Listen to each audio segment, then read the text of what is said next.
Do you ever hate something so much that you have an intense and deep love for it? Well, that's what this game is.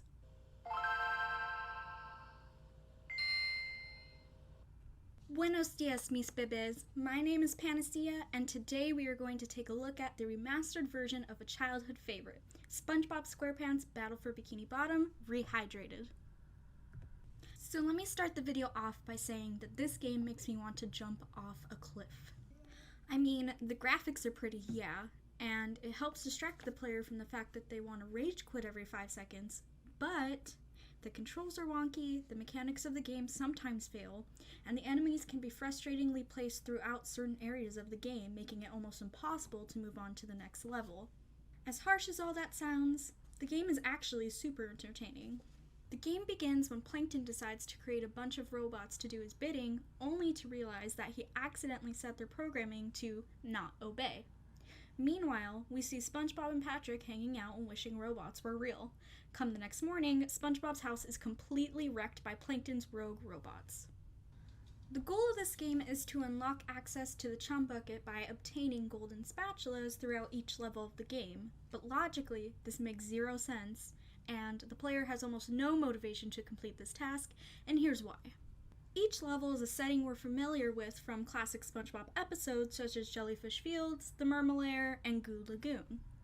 A handful of the show's side characters like Mrs. Puff and Squidward will spend their time complaining about the presence of robots, and will assign you a task that rids of their immediate problems caused by these robots.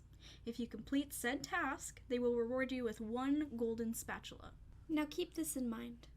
To put a permanent end to these robots, you need 75 golden spatulas total to enter the chum bucket and defeat them once and for all. Yet these little shits have the audacity to keep them from you. They would have no problems relating to the robots if they just gave the player what they needed to get rid of them forever. Anyways, let's talk about the gameplay. You have 3 different playable characters, SpongeBob, Patrick, and Sandy. I don't know why they put Sandy in there, seems kinda random because she's a side character, but I'm glad they did because she is OP as fuck. She can lasso things from a distance and kill them instantly. She can glide through the air for a good amount of time, which helps the player avoid death in many areas of the game. I absolutely love Sandy. I like that each character has unique abilities because it opens the world up to new challenges that wouldn't be possible without the use of Sandy's lasso, Patrick's throw, and whatever it is SpongeBob does.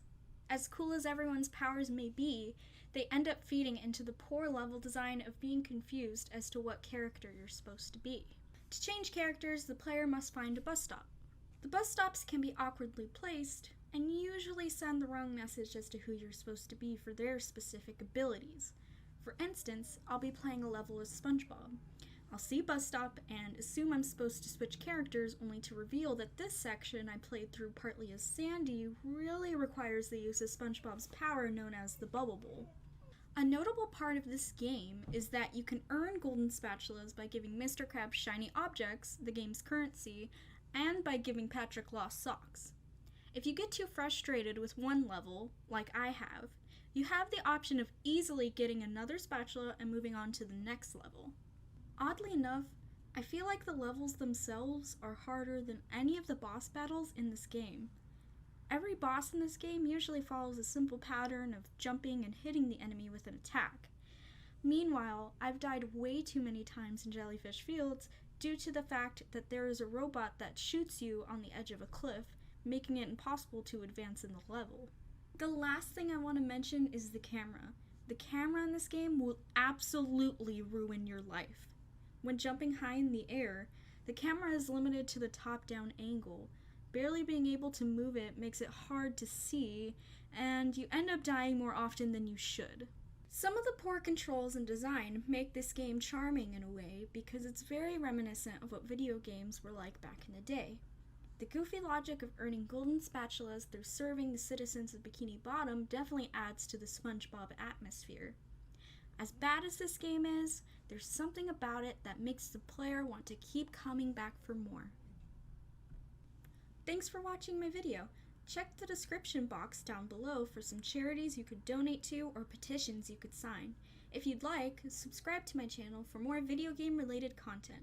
See you next time!